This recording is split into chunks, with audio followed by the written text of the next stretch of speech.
All right, hello everybody, and welcome to the Survivor Palisades Episode 5 Aftershow. My name is Emmett. I'm the creator, producer, host, and editor of Survivor, and we are joined by our esteemed panel of guests here. Unfortunately, Bella is under the weather, so Bella will not be here. I think Baylor made a good point that Ella Rose going home affects us all in different ways. Some people get sick, some people cry. We understand. It's a hard week for us here at Survivor Palisades, but we are joined by Baylor. Baylor, how are you doing? I'm doing the best I can. It's a day of mourning in the Palisades community. Everyone's trying to just get by, and so I'm just sending my thoughts and prayers out to everyone. Totally, totally. Hunter, how are you doing today? Yeah, same. I'm wearing all black to show my respect. It's a funeral this week. We miss our dear friend Ella Rose. We do, we do. Well, we have a lot to jump in here today. I was surprised at the reaction. As I think me and the entire cast and everyone who voted for Ella Rose were fearful of the reaction of what was going to happen from the fan base when this happened. There was actually a chat yesterday. It was like, I'm so scared that everyone's going to hate me now. I'm not going to say who said that, but so I was really surprised that the main takeaway was more so people just being like, "Wow, anybody could go home," or "What a crazy vote," or "How fluid is this?" and "How interesting is that?" And I'm glad that's a takeaway because we still have 7 amazing players left in the game. And really, the point about fluidity is really interesting and probably going to be what we divulge in today because the game has really progressed since episode 3 to a really, really fluid version of Survivor. Very, very contrasted with David versus Goliath, where we saw really strong tribal lines dividing the groups. We talk about it at Tribal Council, but we have such a mix of factors, a plethora, you could say, adding to this. We have the gender lines, we have the old tribe dynamics, we have new school and old school, we have past relationships, we have past friendships. We still got a pair of siblings in the game, even though I don't think anyone who watches Survivor Palisades and doesn't watch this podcast would know that. So we're going to talk about all of that here today, but let's start with the beginning of the episode. Let's start with the formation of the Girls Alliance at the beginning. We see the 5 girls left: Abigail, Anna, Sarah, Chloe, Ella Rose form this Girls Alliance. Let's just talk about a little bit about that when we saw that at the start of the episode. It just seemed like it would be so dominant. These 5 who are, have so much social and strategic influence versus the 3 who have sort of been on the wrong side or not holding as much power. Just talk me through that, Baylor. Yeah, I when I saw this happen, yeah, when I saw this happen, I was like, yeah, the girls are gonna make it to the end. I pretty much have been thinking this since like last week. I was like, yeah, the girls are just kind of gonna run the game. That's kind of what I was expecting. So when they made that alliance, I was like, yeah, it's set in stone. But we know what happens. I knew it was too good to be true. Good things like that don't happen on Survivor, even on Survivor Palisades. We can't have the Women's Alliance control it the whole way. Unfortunately for us, but I thought it made sense for most of them. Later in the episode, they start to talk about the other strategic options, and I don't think it was really like too big of a deal one way or the other for a lot of the women who are like in that central position in the women's alliance. I think that they're going to be fine either way. But it was exciting to see this prospect of it, but then sad when it didn't happen at the end of the episode. Yeah, let's talk about Ella Rose for a second. She really has taken the reins these last 2 episodes. And we saw, if you did get the chance or haven't yet, definitely go watch Ella Rose's exit interview that was posted on Friday. It's really, really interesting strategic content. I think it would give you guys a lot of insight on the game that you might have not have seen in the final cut. But a big reason I think that she was so aggressive and playing so hard, which isn't something she usually does, is because she had very little strategic, not influence, but like ability. A lot of the things that she wanted to happen pre-merge did not come into fruition with the girls teaming up. She wanted to work with Dylan and Gage primarily. Then you see her closest ally going home in Vanessa. And so her back was really against the wall, and she was sort of having to play defense a lot of the game, which is very similar to what she did at actually all of David versus Goliath. But so we see her sort of take the reins at the merge. This episode is specifically, we see her start off being like, I want to drive this game. I want to be in control. I want to look out for myself. Talk us through that a little bit, Hunter. I really like seeing Ella Rose like take more of, because she is usually a quieter, like sneakier player, and so it's fun to see her like take the reins and be a little more strategically aggressive. Unfortunately, I didn't feel like it was gonna be a great spot for her. I'd been thinking for a while now that her reputation coming into this season was going to be an issue for her around this time in the merge. I thought it was gonna be a little bit later than it ended up being, but I think that in combination with Stratton going out last round, who could have been a great ally for her, plus her more straightforward, aggressive maneuvering, just kind of made a target that was too big for people to ignore. Um, and so I wish that she had a little more runway to like make those bigger moves because it'd be really fun to see. But it's just like, too many factors working against her in this one. Yeah, I think honestly, like I think Ella Rose plays best when she's on the down low. I think she, like Emma was saying, like she did kind of not have a lot of like stuff to work with. So I think her defense in her mind was often, and so like also with like Survivor Palisades, like every round's like what 20-30 minutes. So I think that also is what she's thinking is like if I can just get a name out there fast enough, people are just gonna kind of go with the flow and go with me. And honestly, that's not a horrible way to play. Yeah. But I do think she does play best when she's kind of under the radar. Um, and so yeah, it is sad to see it pan out, but it would have been fun to see her kind of dominate. But I do understand why she's out, and I think her biggest mistake was taking claim for the move of Stratton because she said at the beginning she was like, "I want this to be my move," but that's like the number one thing you don't want to do is you want to claim at the very end when you're in the final two or three. Yeah. Well, and I think that Ella Rose is in an interesting spot where like she's coming in with this reputation. I would imagine almost like as big as that of the winners. But she also like didn't win in her last game. And I feel like when losing finalists come back, there's kind of that natural tendency to want to like play a little bit bigger so you can like have those moves on your resume at the end. That's a good point. And so I feel like she kind of had that mindset, but also like she already had that huge reputation. And so I think that for someone who played last, got to the end, and didn't get enough votes to win, she was in a very unique spot, kind of with her mindset, like coming into this, which was interesting to watch. Totally. Well, let's dissect that a little bit more. What do we think about her move now in retrospect to take out Stratton? Was this the right move? We see on Stratton's exit interview saying he wanted to work with her to the end. It's very complicated on the day. When she is trying to get a Selly player out or a Yara player out, would there have been a different alternative name, maybe Sean or maybe one of the girls on Yara that would have been better to target than, say, Stratton?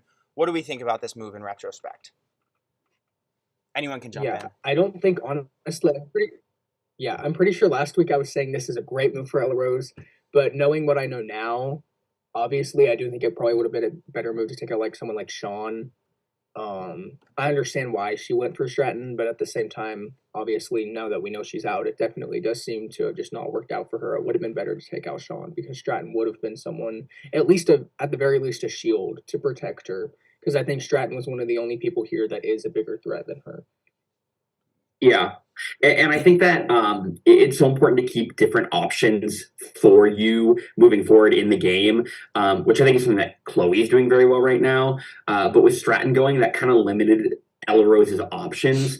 But that being said, I don't think there was much she could have even done last week. Like she ended up on her own accord coming to the conclusion, like, I want to get rid of Stratton. But everyone else had already, like all the other girls had kind of already decided that on their own as well. And so I think that her jumping on with the move was good to kind of try and keep her in the good graces of people. Because I don't think there was, like, I don't think she would have been able to have the sway to push it away from Stratton. And I think that if she did push for that, it would have made her look even worse because they're like, oh, well, obviously you and Stratton want to keep working together. So it's kind of a lose-lose once everyone decided that it was Stratton's time to go. Yeah, I think those are both definitely great points. Let's talk a little bit about furthering the complexity here. Abigail and Anna's relationship and all of this. I know Ella Rose pretty much said her like death wish, her biggest mistake in the game that she took away was simply telling Abigail's name to Anna episode 3. And we sort of see that lead down a spiral of like very subtle mistrust between Anna and Abigail and Ella Rose. I don't think they fully ever trust her after that part moving forward. Talk about just a little bit about their relationship. Maybe even to Anna and Abigail's extent, was this a good move for them? What do you guys think about it all? Yeah, I honestly I think Ella Rose's entire game honestly is just kind of like it's just a sad situation because I honestly think a lot of the stuff she did at the time, a lot of the moves she made weren't bad. I don't think it was obviously I don't think she should have ran to Anna to talk about Abigail, but honestly, I get why she did it. Like Abigail was the biggest target on was it Sele? Mhm. Sele. They call her Sele.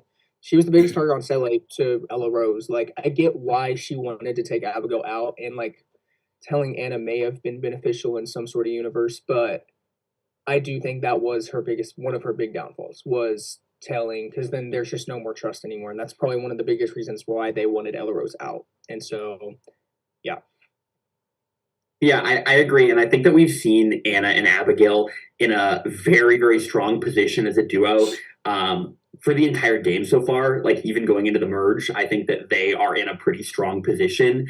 And so I think once that they had all these other people who they could work with, like we've seen them getting really close with Chloe, and then that on top of the initial distrust of like Ella Rose saying Abigail's name a couple votes prior, I think really just kind of created that seed where they're like, well, we're going to have to get rid of her eventually, so why not do it now? And I also think that Vanessa going out in the tribal council that Dylan played the idol instead of Anna was also a huge downfall for Ella Rose's game, because I think if Vanessa is there, she's a shield and a good ally for Ella Rose. And so I think that was also a moment that kind of switched things up for her. Totally.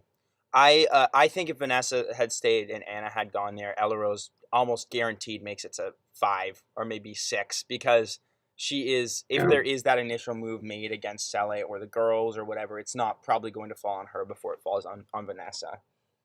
Yeah, just adding a little more onto this, Ella Rose in her exit interview, she was like, my biggest regret not working with Abigail, and I don't think she maybe she did, but I don't think she identified that Anna and Abigail were a pair as much, and I think it was actually really good strategy on Anna and Abigail's part that made that happen, or maybe also Vanessa sort of taking Ella Rose that first round made it hard to see that they were together in a lot of situations. But you see a lot of people talk about Vanessa and Ella Rose as a pair in their confessionals. We don't really ever hear other people saying that Anna and Abigail are a pair. I think they were able to hide that and sort of shield that a little bit more.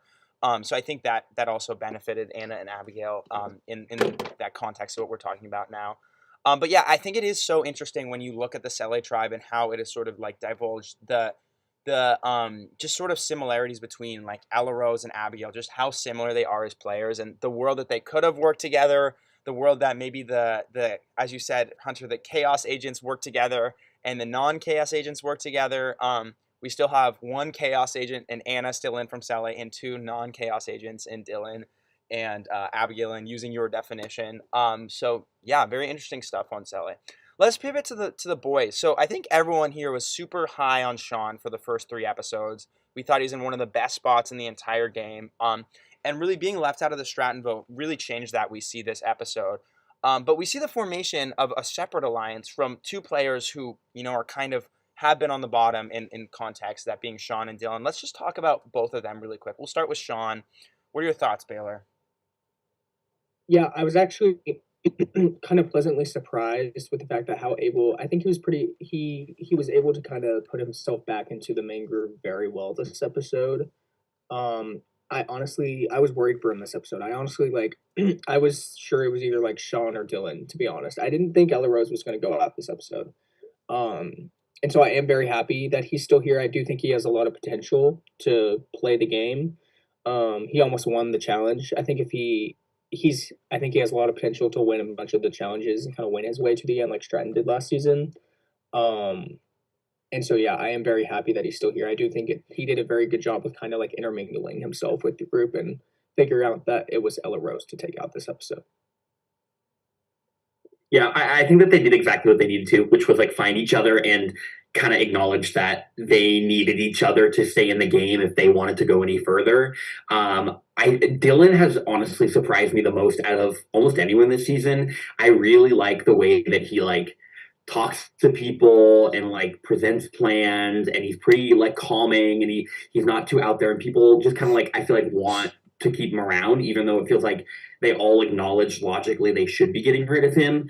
And so Dylan has really impressed me. And then I think Sean recovered really well from last episode. I'm starting to get more worried for Sean's long-term prospects. I feel like he needs to kind of like make something happen more on his own accord. Because I think right now, if he were to go to the end, like for example with the boys, I think that he'd be overshadowed by Dylan. And so I think that Sean kind of needs to start taking the reins for himself going forward. And I was telling him, I think Dylan is probably the person that I'm rooting for most at this point. Like, it's so fun to just watch him. It's because he's been at the bottom for like 3 weeks now. His name's always been brought up. So just watching him kind of somehow be able to make it past each round is super interesting and impressive. Yeah. We see Dylan have a lot of strategic insight on how the game is moving, which I mean, I think anyone who can do that in Survivor Palisades is very impressive because these rounds are so short and being able to like sort of understand that is very impressive. What did you guys think about his insight? We see him sort of acknowledging the fluidity of the game, how there's no group who wouldn't turn on each other, and how that's good for him. You also talked about Sean being maybe a little more used as sort of like a pawn or a little more expendable. Do you think Dylan is sort of getting out of that mold that he has been in, or do you think he's still kind of stuck in that area? I would love to think he's getting out of the mold. I honestly think, like, I'm be honest. I think he's one of the most like smartest strategic players in the game right now. Like, even though he's like not in the best spot, it doesn't take away from the fact that he's able to play the game still, and he's able to get really good reads on the entire like dynamic of the entire tribe. So yeah, I agree. Like every time Dylan has a confessional, like analyzing the players' whereabouts of the game, I'm always impressed. And I'm like, yeah, like that sounds right. Like you're right on it. And I think that I probably have fallen victim to maybe what some other players have, where like he is a winner, but compared to Stratton, it was like Dylan won however many years ago. Like 12, he I was like think it's 11, 12. Yeah. 12, right? Yeah. Like he's an entirely different person now. And so, but clearly, like that ability and insight and strategic thought is like there. And I think that he's able to see it very clearly what's going on. And so I also agree with Baylor. I'm rooting for him a lot more than I was at the start of the season.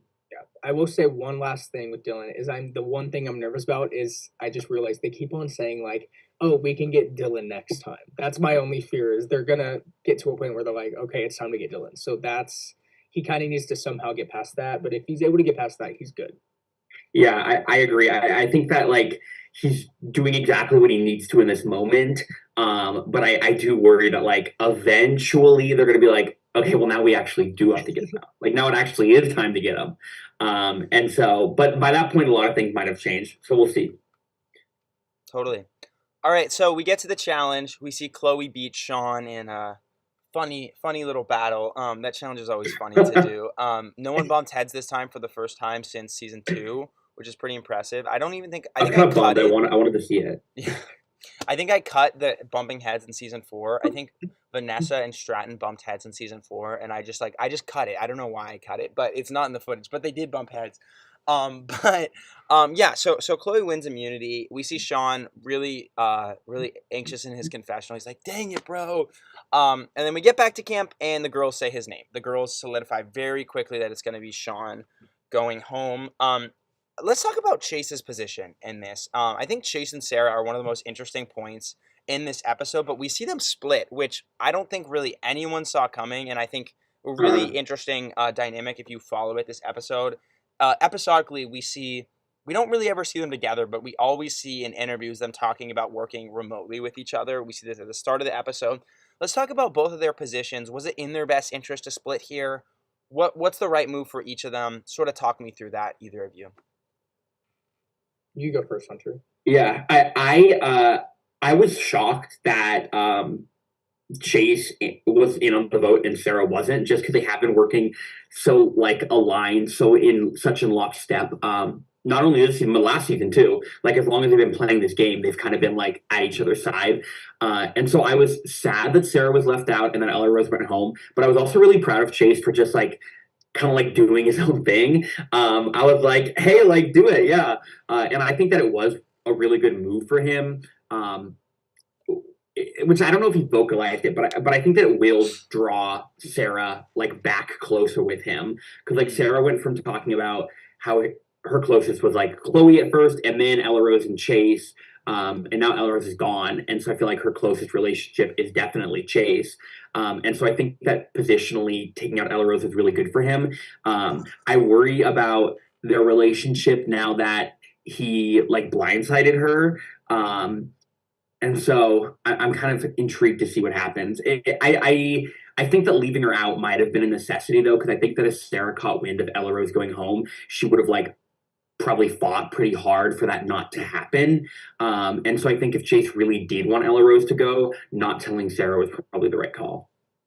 No, yeah, I definitely think if it was a split vote and Chase blindsided Sarah, it would be a different conversation. But since Yeah. everyone else voted out Ella Rose, I do think Sarah's kind of like, okay, I kind of have to align with someone, and that someone's going to be Chase. I think they're. Am I good? Can y'all hear me? I can hear you. Your screen's a little, but we can hear you. Your Okay. volume's fine, yeah. Okay. Anyway, sorry. What was I saying? You were talking Yeah, about the sorry. split. If they Yeah, had yeah, split on Sarah and Ella Yeah. Rose. So I think honestly, their situation, their dynamic with Chase and Sarah is kind of like, even if they're on different sides, kind of like what we've seen, they still kind of have each other's back. I kind of think that's kind of what their situation is. That's just kind of what I'm feeling. I think, they've been kind of just subtly working together since David versus Goliath. So like I just kind of think that's always going to still be there. So I do see them honestly working together in the next couple episodes still. Yeah, and I don't see a situation where Sarah's like, oh well, now we have to get rid of Chase. Like that's not going to happen. And so I think that I'm hoping that we see some sort of fallout between like the fact that he didn't tell her and that is this other than idol stuff, Emmett? Is this the first time Sarah's been left out of like that Sarah didn't Yes, know what was this happening? is the first time. This is also we're going up to her 14th episode, and she's still never received a vote. So Okay, yeah, that's crazy. Yeah, but I was thinking back, I was like, I feel like she was always in control, and so this is the first time that we've ever seen her like blindsided and actually, not know what was going to happen. exception. When Vanessa goes home, she votes for Chase in Dave versus Goliath. Oh, that is the final she voted for five. Chase? She voted for I Chase didn't in know the that. final five, but I don't know how much of Interesting. that was her like. They had told her Vanessa wasn't gonna go home. Stratton had an idol, and Ella Rose had immunity, so the only person she could vote, because they said Vanessa wasn't gonna get voted out, was Oh, got it. Chase. Okay, So I don't know if it was like very like it was sort of like I need to save myself. sure. And then they didn't. Yeah, and that she was got at the no end game votes. too. Yeah. Yeah, but either way, I'm very interested to see what Sarah does going forward, especially in her relationship with Chase. Yeah. Let's talk a little bit more about Sarah. There was some contention there between the two of them. I don't even know exactly what formed it fully, but Sarah sort of, funnily enough, it was by the pool again, Hunter, which you had mentioned. They always go by the pool, which is It's off always balance, there. by the way. They're not supposed to leave the grass. That's part of the rules, but they just still do it because you can see the crew chilling. When like you probably saw some crew in the background. Wait, they're like not even supposed to sunbathing. go over there? They're not supposed to, but they They're do it always everywhere. there. I That's know. their spot. I know. That's their spot by the pool. And they also dap each other up a lot. If you watch back the episodes and also last season, they love to dap each other up. But I love them. yeah, but Sarah comes in pretty hot and accuses in some capacity Chase of knowing that one of the boys has an idol. What did you guys think about that moment? Was that sort of a big shift for you guys on how you thought it would go? Sarah's also usually plays a little more laid back. What did you guys think about that in that moment, and how do you think that's going to affect the relationships that she has or with Chase, I guess, or the boys moving forward? Yeah, like I was saying, I don't think honestly, if I'm being fully honest, I don't think like I think these two are gonna stay together. I was a little surprised because like we've kind of talked about before, like Sarah's not one to like attack someone. Like she's always one to just kind of like not lay low, but just kind of like be in the center and just kind of know what's going on and vote for who's gonna go out. And we've been saying like we want her to be making these like aggressive moves. We think that's kind of what she needs to do to take it. And so like I am pretty happy that she is starting to do things like this. I do think it's going to be very interesting. Like we said, it's her first time really at the bottom. It's her first time on the other side of the vote. So I think what she's going to do next episode and how she reacts is going to really determine kind of her outcome for the season.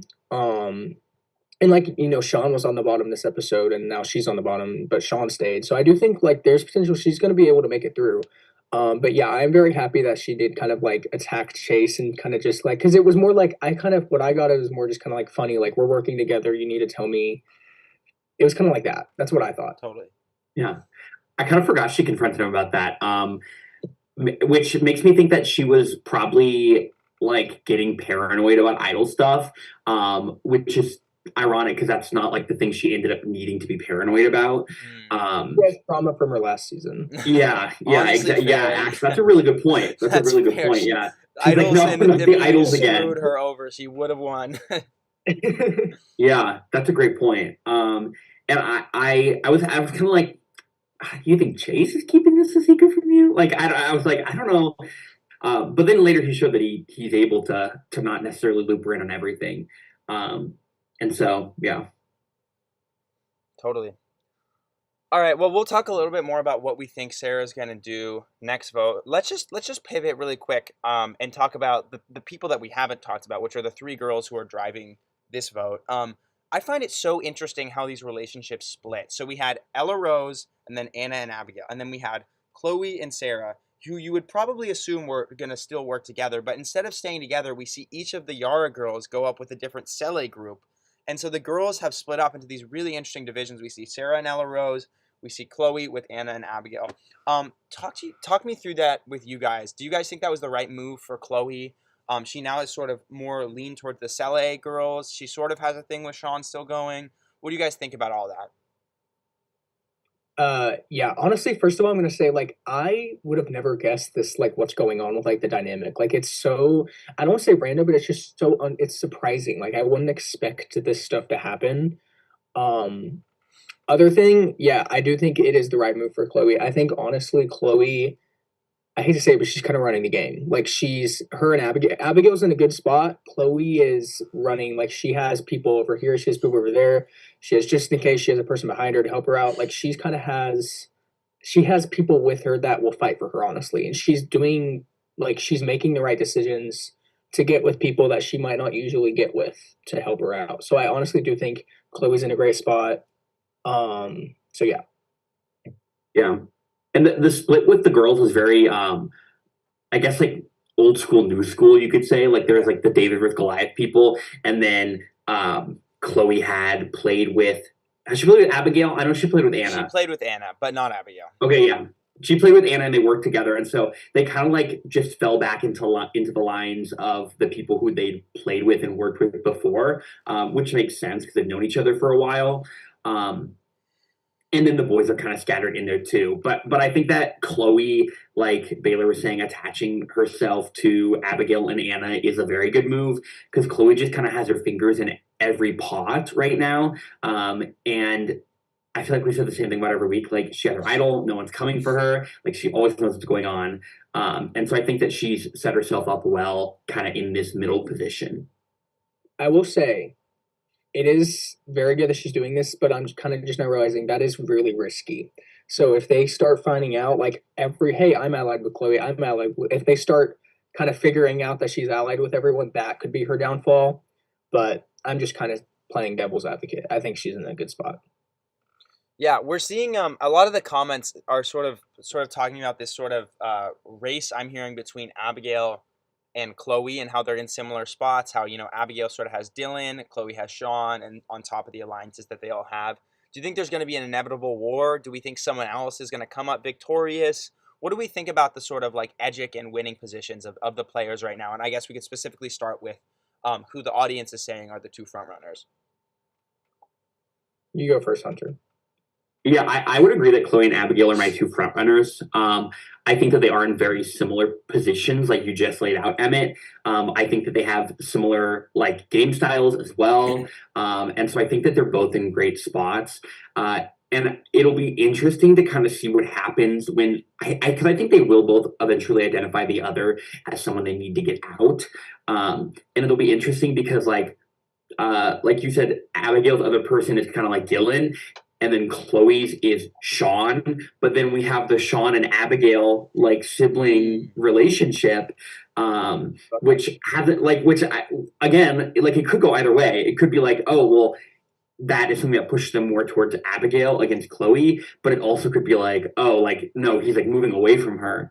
And so I'm very, like I think that there's going to be an inevitable like battle between the two of them. And I think whoever wins that battle is going to win the season.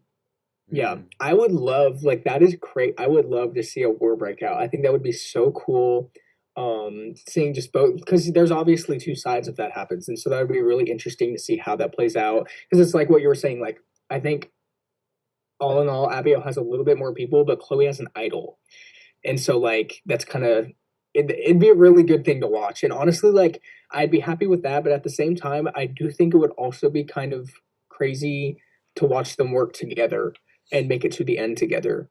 Because then I think the final vote would be actually crazy. It'd be so interesting to see like who would take it if it was Abigail and Chloe in the final like 2 or 3. Like Yeah. that'd be good. And Chase. Yeah, of course. I do think that they're going to work together I don't think that they're going to Abigail and Chloe are going to turn on each other yet, especially because Abigail and Anna are tight, and then Chloe and Anna have that past relationship. And so I think the three of them are definitely going to stick together for a few more votes. And then when we get down to it, like Abigail, I think is going to be a bigger target than Chloe is. And she doesn't have the idol. So that's why I would say things I think lean in Chloe's direction. But it'll be fun to see them. I do hope that they work together and then battle it out. Are there any other people that are in contention with these two? Anyone else that you think maybe could come up front, or you see them by the side right now? So yeah, I was kind of talking about this. I think Dylan's road to the end is hard, but I think if Dylan makes it to the end, he wins. I mean, like that's not 100%, but like he has a very good chance of winning if he's able to make it to the end. And honestly, I see him somehow making his way. So I think Dylan's definitely a contender, and also Sarah. If Sarah's able to kind of like I was saying, like if she's able to make a couple more moves, as of right now, now that she's at the bottom, she's going to have to try and fight her way to the end. And if she does that, I do think she's a contender as well. Yeah, those are the exact two people I was going to name too. I think there's still a shot for Sean as well. I think like I was saying earlier, he does have to start kind of channeling his like younger self from when he was playing. Because I remember when he played before, when he was a lot younger, he was a little more like kind of aggressive and like strategically like maneuvering, where he seems to be a lot more chill now. And so I think that Sean definitely has a chance if he makes the right moves and gets to the end with the right people. But I definitely I'm hoping to see Dylan stay in for a while. And then we have Chase and Anna, which I love Anna. I just worry about the perception of her and her self-perception even. Like I just think that there are too many other people who have had a little more agency that I struggle to come up with a winning combination for her. Even though I think that she, like I said last week, I think that she's playing a lot better than she is getting credit for and giving herself credit for. I just don't know who she could, I guess assuming it's a final three, I don't know who she would beat at the end. That's the thing though, is like we've seen it before in Survivor, a bitter jury. That's true. Like I don't know. That's probably not going to happen. But like just for a way for them, either of them to win, a bitter jury could happen, and they could take it. Kind of like what happened with Big Brother. Like that could happen too. Yeah. Yeah. Let's talk a little bit more about Chase. It seems like he's out of most people's winners' contentions. Who knows? Anything can happen on Survivor, but we see he's not out. Okay, gotcha. We see no one's out in Survivor Palisades All-Stars. Honestly, I will say, like, even on this day, in this moment, I had no idea. Like, obviously, there were people just like we're talking about now that I thought were more likely to win at this certain stage of the game, but we talked about it a lot here. There's so much individuality, and everyone is so independently driven that it's really hard to predict what will happen with this cast because the skill level is so high. I mean, like these people are good at Survivor. Like I have faith that like almost everyone, I would say everyone who made the merge would make the merge in the real Survivor like 9 times out of 10, I would say. I'd say maybe Vanessa, Gage, Catalina, there could be some variability there, but everyone who made the merge I think is a really solid Survivor player, especially if they go into a season with no reputation. But anyways, I digress.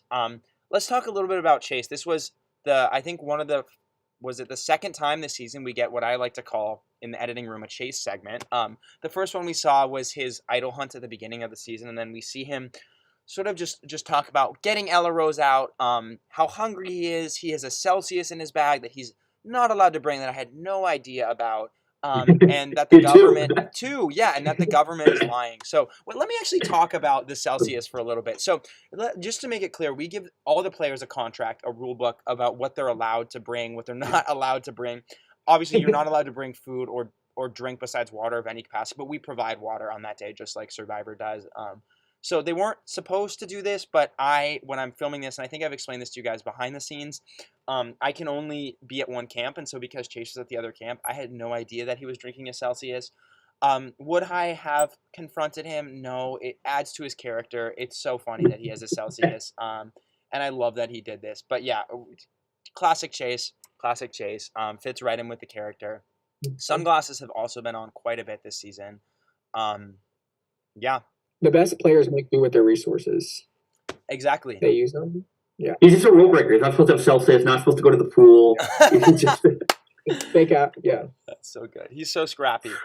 All right, yeah. Let's keep talking about this episode. So, from the girls' perspectives, we see Sarah and Ella Rose wanting to split. What did Sarah do wrong here to get left out of this vote? Why is Sarah not left out of this vote? Why is Sarah not let in on this vote? Yeah, I honestly forgot about this. I like again with Ella Rose, like and Sarah, like it's not a bad move to split the vote. Like that's actually a really smart move to do. It's very hard to pull off, but like that's huge strategic gameplay is to split the vote just in case one of them has an idol. So like again, everything on paper that they're doing is strategically correct. Do I think it was kind of a little like bold to do? Yes. Like telling one of the targets to take out the other and then the other target take out like that's bold. But like if that works out, that would show a lot of like good strategic gameplay. But I also think it was a little too bold, especially for like the downfall of Sarah now because she's everyone kind of turned on both of them, Ella Rose and Sarah, and now she's the one left. Yeah. I think she was left out because the tide started to turn against Ella Rose again, because like combination of her reputation and her playing a little more aggressively. And I think people were like, okay, like what if we go for Ella Rose? And then we kind of saw a quick scene where that was proposed to Sarah, and she was just like, no, like I don't want to get Ella Rose, like I want to keep her. And so I think when everyone was kind of like considering Ella Rose and Sarah was a person who was just like not at all, they realized that those two were really close and that would probably be an issue as well. And so they're like, we can just take out Ella Rose, leave Sarah by herself, leave her vulnerable. And so like why bring her in? Totally. All right, let's keep talking a little bit more about the guys and their role in getting Ella Rose out. I think this episode might be a little more unclear on who drove this plan necessarily. I don't think there's such a set in stone person. It was a lot of people. It was like an entity, you could say, that drove this. But let's talk about the boys' role in this. Let's talk about Dylan, Sean, and Chase. We see them say, I think Ella Rose will be the best option. Dylan sort of remembers from his previous conversation that Ella Rose could get some heat on her and sort of bring that up, could have some leeway. What do you guys think of the guys' role in this? I'll start with you, Hunter. Yeah. I think that they definitely, like, again, you were saying it's hard to know who, like, drove it, but I think in terms of the impact, I think the guys definitely have the larger benefit. I think that this move was best for Chase and Sean and Dylan. I think that they all, like, definitely improved their position pretty dramatically. Like, it went from the like strong girls alliance who were like, let's take out the guys, to a very open, like fluid game. And so I really was impressed by their ability to kind of recover from this. And so I think that they benefited extremely from taking out Ella Rose. I think it was the right call and the right person too. Like, I don't know if any other name would have been able to get the momentum that Ella Rose did. And so I think that they picked the right target and executed it fantastically. Yeah, honestly, like that's what I was thinking is like if you look at their situation, there's 5 girls, 3 boys. They're on a very bad place, the boys. Like they are not in a good spot. There's huge potential for our girls alliance. So like these 3 are about to get taken out one by one by one. And so what they did, I'm actually really impressed. So what they did is they were like, okay, out of the 5 girls, who's the one that's most likely to get attention? And they chose the right person. They chose the obvious person, which is Ella Rose. And they used the one thing they had. They had nothing. They didn't have idol or anything. They used the one thing they had, which was Ella Rose's reputation, and they just used that against her. And so they used their tools, and it worked well. And now it's a 4-3. Totally. All right, let's jump into Tribal Council. So sad. I hated editing this so much. Like, guys, you don't understand. Ella Rose is like the face of this franchise, and it's just seeing her go home this early. So sad. I was I was like editing this. covering my eyes. I saw it coming. I was like, no. I was covering my eyes editing it. I was like, oh, like what's the right music to use? And so that was very sad. But so Ella Rose goes home 6-2. We see 2 votes on Dylan, which is interesting because he wasn't the target, but that's just how the splitting of the votes ended up happening. Ella Rose and Sarah voted for Dylan. This is now Dylan's 8th vote, 5 episodes in. 4 of them have counted, 4 of them have been negated. That's crazy. And all of these votes have happened at the last 3 tribal councils. Yet Dylan maybe sort of seems like he is not in the position he was at the beginning. How does that work? How does that make sense?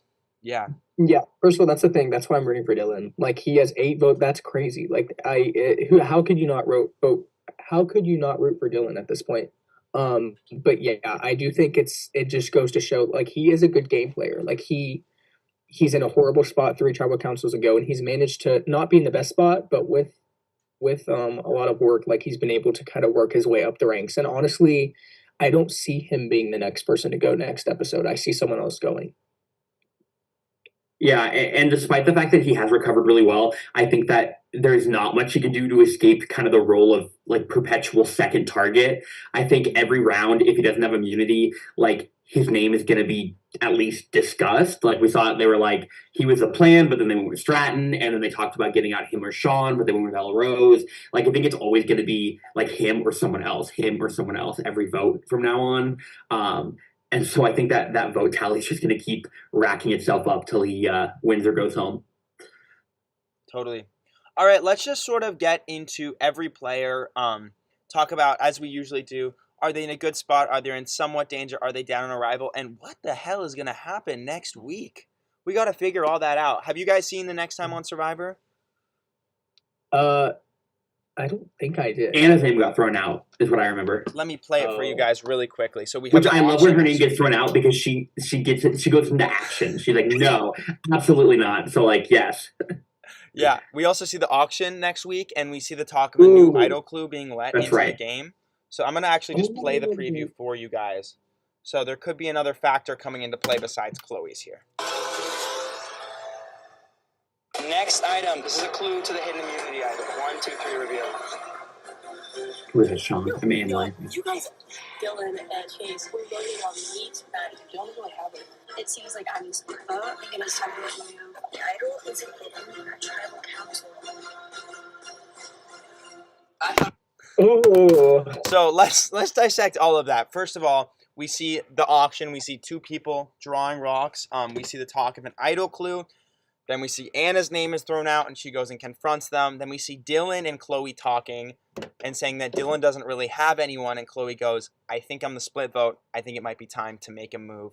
And lastly, we see an idol hidden once again at Tribal Council, this time not for Ella Rose to claim, unfortunately. Very sad.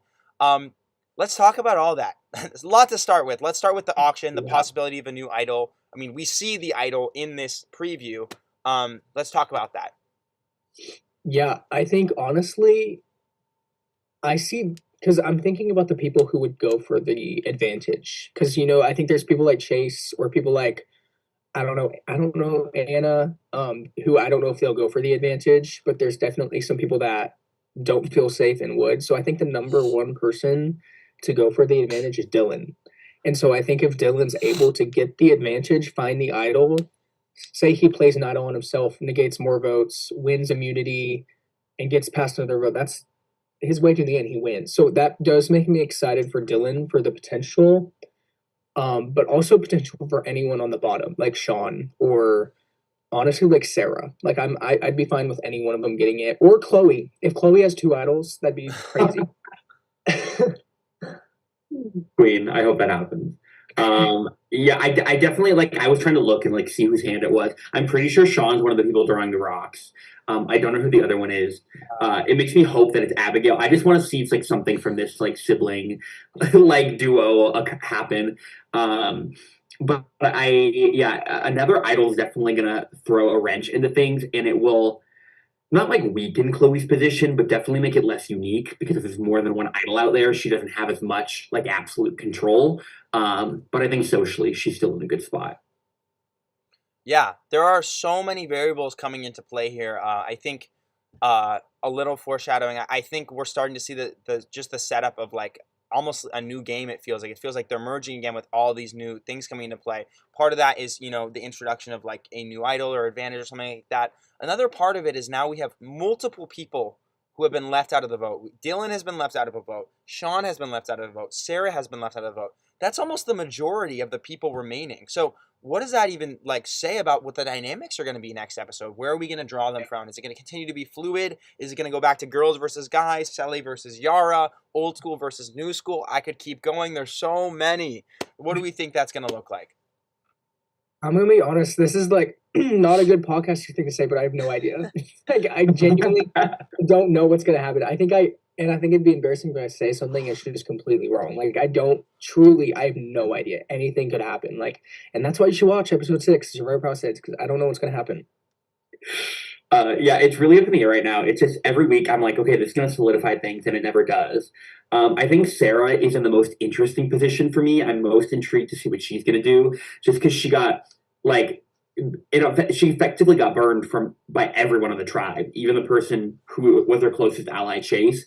And so I don't think that she really has any super strong loyalties remaining. And so I'm really interested to see where she goes. I could kind of see it falling as like a Chloe, Abigail, Anna, and then Dylan, Chase, Sean trios with like Sarah kind of having connections to both sides, and maybe picking where to go. But then there's also, like we're saying, Abigail and Chloe both have people like from the boys, and so it's really up in the air. And Chloe just said that she's the split vote, so there's also that too. Yeah. I don't know. Let's I dissect that. think Chloe's like everyone's gonna keep coming to Chloe. Like I think everyone trusts her and wants to work with her. I think, yeah. I don't know. It's probably gonna. I'm assuming it's gonna be Sarah, Abigail, and Anna, and then Dylan, Chase, Sean, and then Chloe's gonna be in the middle, and she's Interesting. Okay. Yeah. I could see that. I think that Sarah's going to be fine. I don't think that anyone's going to view her as a huge threat in this moment, especially after she just got left out. And so I think that Sarah's fine. And I think that they're going to. Chloe said making a move, but I don't know if that means like turning on Anna and Abigail or like taking out someone like Dylan. Yeah, I don't know. Yeah, we talked about Chloe's relationships and how it could get messy in some sense if she has too many or if she betrays too many people. How do we think that could affect, the remainder of the game? Oh yeah, I'm thinking about it now. If she's the split vote, that's gonna be dangerous because she's gonna have 2 people gunning for her, or at least not on her side anymore. With the split vote, so I do think it does put her in a more of a tougher position, but at the same time, she does still have an idol. It also depends on like who gets this next idol. Like truly, like it's really up in the air for everyone, honestly. Like this season is so good because literally anyone, like we said, we have our front runners, but like there's a lot of people that still can make their way to the end. And it's truly like anyone's game for most of the people still left. And I think that Chloe, like, even if she does draw a line in the sand and makes a choice, I think that she has the social capital and ability to recover really well too. Like I think similarly to Chase this round, where like Chase turned on Sarah, but I don't think she's immediately gonna be like, okay, we have to get out Chase. Like I think Chloe could make a move and then also like recover next round and be like, well, I can work with you going forward. And so I think that she will be okay. Awesome. Yeah, so let's dissect these 7 remaining players, talk about their winner potential. We'll do a little ranking too on top of this, and then we'll give player of the episodes and say goodbye. So we have 7 players left. Let's rank them either very safe next episode, somewhere in between, or dead in the water. So let's start with Sean. I'm gonna say somewhere in between. I can see him getting targeted, especially because I think his hand's the one going for the advantage, but I don't know. Yeah, I agree. I think that he, like, again, since things are so up in the air, he could land in a good position, especially if he gets an idol or something.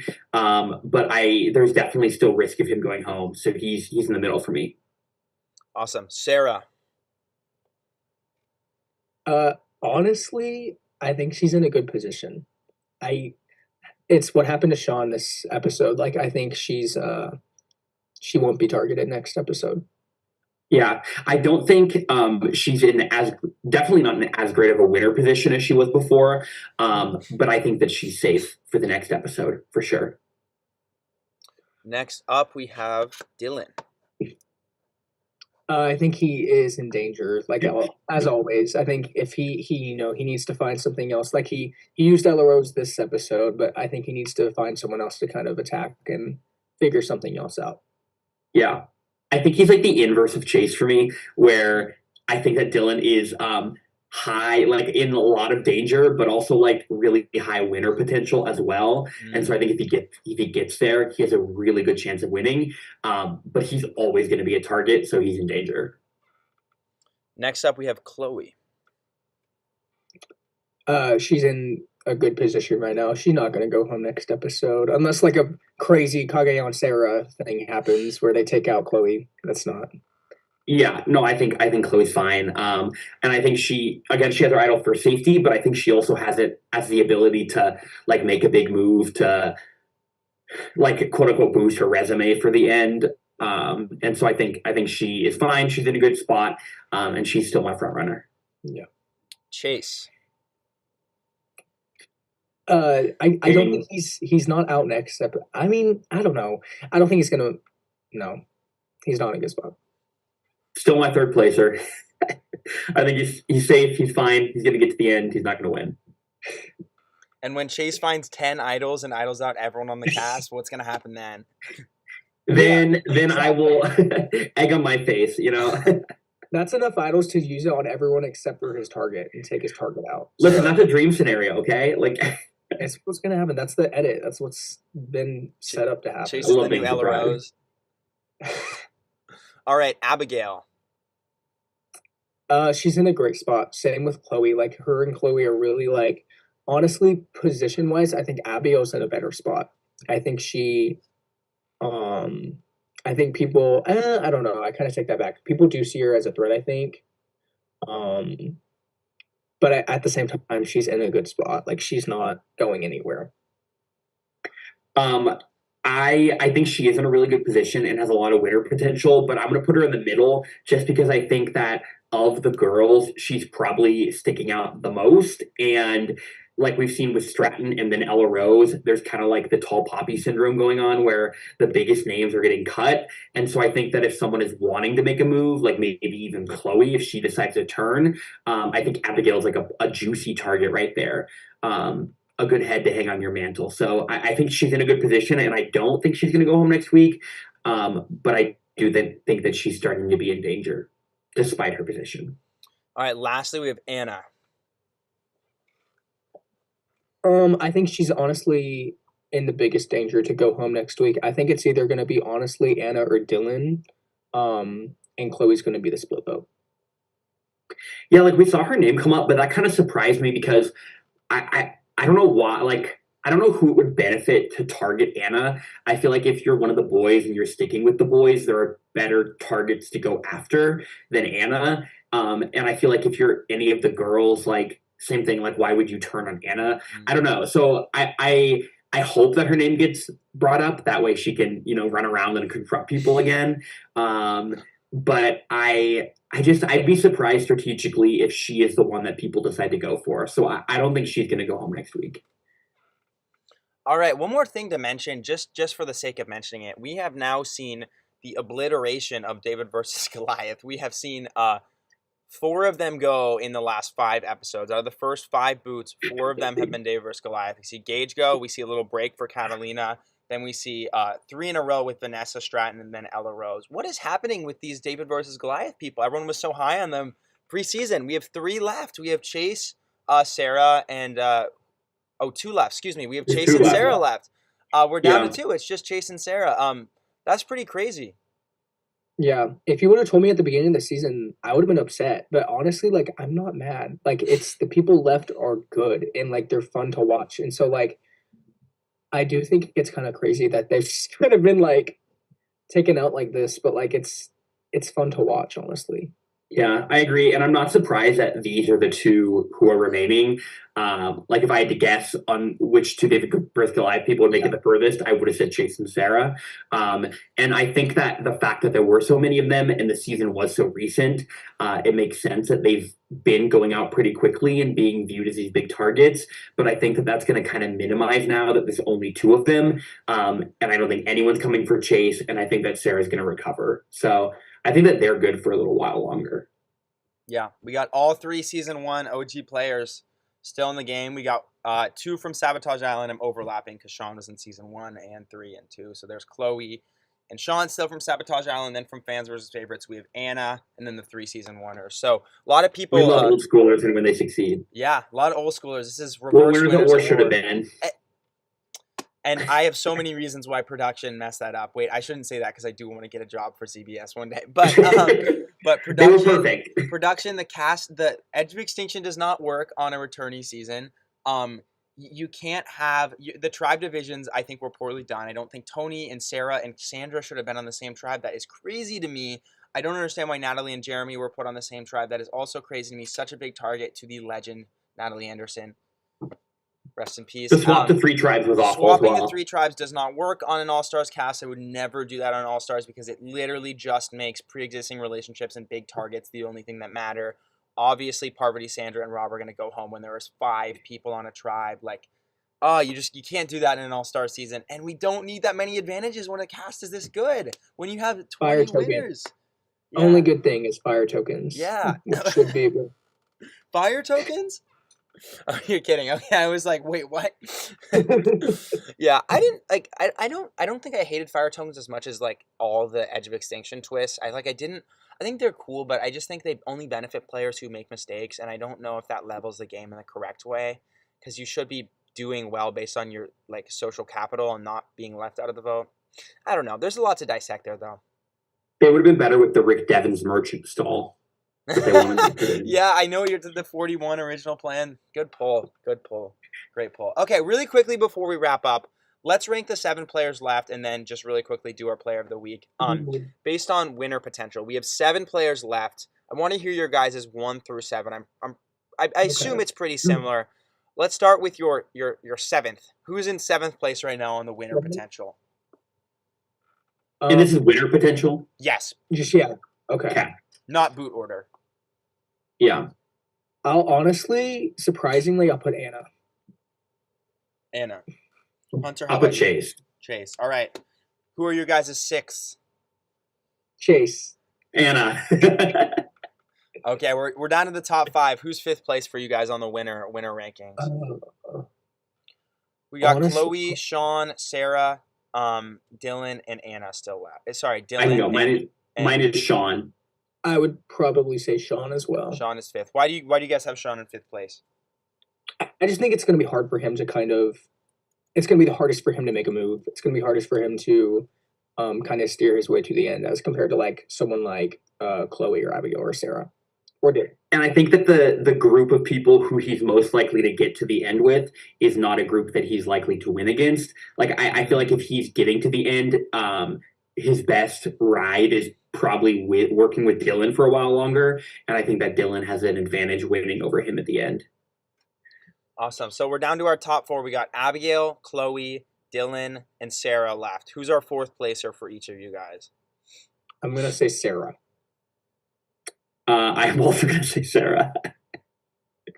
Talk me through that. Yeah, I think Sarah, and honestly, I might switch Sean and Sarah around. I might put Sarah at 6 Sarah at 5 and Sean at 4, because I do think it will be kind of what like Hunter was saying is like, I think with Sarah, the people she'll go to the end with are going to be really hard to beat as well. And I think honestly, Sean, if he's able to kind of make his way to the end with like Dylan and Chase and like say like, I don't know, Abigail, and he takes out Dylan, I think Sean does have a decent chance to win. So I will say Sarah, I'll put her actually at 5 and then Sean at 4. So I'll switch it around. For Sarah, I'm hoping that being left out of the vote kind of lights a fire under her and she starts to make some more moves, so she doesn't just like end up at the end without a great winning chance again. And so I think that she's right in the middle for me. I think she has potential, but it's kind of in a weird spot. So yeah, she's right there. All right, down to our top three. Who is your guys' third placer? Okay, I'm gonna say, okay, I'm gonna be boring. I'm gonna say Dylan. I think that's my weird thing. Is like, I don't know, because that's the thing. It's like with winner potential, it's like if he makes it to the end for me with Dylan, it's like he wins, like against anyone. But it's just hard for him to make it to the end. But it's not. I don't know. I think I'm kind of overthinking it. Okay, Dylan's also my number three. And I think a similar thing. Like, I think it's not very likely that he makes it to the end. Like, I really don't think that he will. But I think that if something happens, he moves in the right way, he wins some challenges, maybe gets an advantage. I think if he gets to the end, I think that he's going to win. And so that's why he's third for me. Yeah, I'll say third too. Is his path, you guys think, through social capital, or you think it's more through advantages and winning challenges? I'd say advantages and winning challenges. I think if he's able to make his way through one vote with like social capital and just kind of alliances, then he'll be set if he's able to win stuff. I think he's going to have to be safe for the last couple of votes, like final five, final four, and then final three. If it is a final two, like those last couple of votes, I think he's going to need to make himself safe. But I think that he could manage to kind of wiggle his way there without challenges and stuff for the next two votes. Yeah. Got it. All right, we're down to two. We got Abigail and Chloe. Let's hear the thoughts. I'll start with you, Baylor. I'm gonna say Abigail. I think she does kind of what we've been saying. I think she's in a very good spot. I think she's more capable of being a target, though. I think that's Abigail's biggest weaknesses. And honestly, I don't know why, because she kind of has the same stuff as Chloe. They've both won one thing, but I just think that she has a bigger silhouette. Yeah, I agree exactly. Baylor, every week we send our our list to each other, and they're always identical. Like since the first episode, even our draft order was like basically the same thing.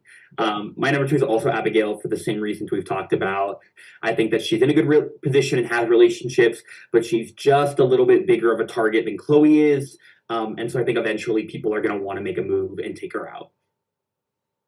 All right, let's talk about our number one super quick. Yeah. Chloe, she's just in the best spot. She has an idol. She's going to be presumably she's going to be a flip vote next week, which is going to really add to her resume. Like, I just think she has so much going for her. And she's so capable. She's so smart. Like, she can win stuff. She just won a immunity today. Like, yeah. Like my number one and like the top and bottom of my list have been the same basically the whole season. I've been like, I think Chloe's in the best spot. Like, she's going to take it. And I've been like, I don't think Chase has really winning chances. So yeah, I will say Dylan at the beginning was at the very like one of the bottom people, and he's gone up. Most so I will say that's what's changed the most. Yeah, totally. All right, well, let's hear your guys' player of the episode really quick. I'll start with you, Baylor, or I can start with Heather. I'm going to give it to Ella Rose. She deserves it. Ella Rose, player of the episode. That's what she gets. That's my player. Okay, I thought about that. Yeah, no, I love a good memorial player of the episode, but I'm going to give it to Dylan. I think that he has improved, or he's impressed me a lot. I think that he did exactly what he needed to this episode. He didn't even need a challenge or an advantage. And I think that he's the person who benefits the most from this Ella Rose move. And so he's my player of the episode. All right. Well, with that, we have concluded our podcast for the day. Thank you guys so much for joining us here. Let me just pull up a quick calendar. Today is the 25th, but next Thursday, October 30th, the day before Halloween, episode 6 airs. You're really, really not going to want to miss this one. I'm so excited to premiere this episode. It's going to be so much fun. Everything that we talked about is going to come into fruition. I was so excited to do this podcast today because it is one of the points of the season where the lines are most loosely defined. And so it's really going to be interesting to see how these do formulate, especially with an auction coming into play and an idol at Tribal Council that we see. How is this going to turn out? We'll find out next week. The day after that, you'll see me speak with the eliminated player. That's Friday, October 31st, Halloween. I'll be interviewing them at 10 a.m., so you can watch that. And then next Saturday, November 1st, the first day of November, the team, we will be back here dissecting all things episode 6. So make sure to stay tuned for that. And thank you guys so much for joining us.